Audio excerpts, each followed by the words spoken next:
Avui presentem un estudi que s'ha fet sobre el tema de les retribucions en els docents de Catalunya.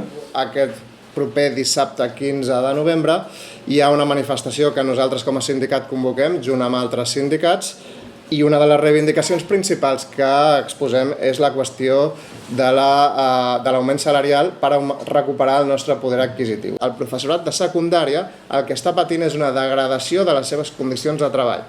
No són judicis de valor, sinó dades reals que hem agafat tant del Ministeri d'Educació com de la Generalitat de Catalunya.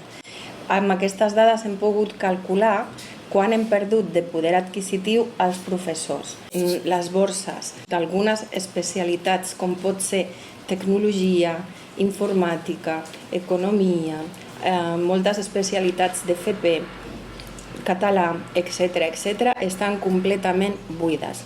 En aquest panorama de creixement econòmic, els professors estem perdent poder adquisitiu i concretament hem perdut en aquests 15 anys un 21,6% de poder adquisitiu només com a conseqüència de la inflació.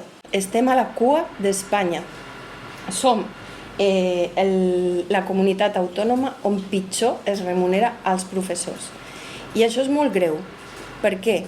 Perquè a Catalunya el nivell de vida, el preu de les coses i la inflació és més alt que altres comunitats autònomes. El sou brut d'un professor de secundària són 2.700 euros en mitjana. Al País Basc, 3.234. Fan la mateixa feina que nosaltres. Tenen uns complements més alts. Això sí que depèn de la comunitat autònoma. És una professió empobrida i és una professió sense incentius.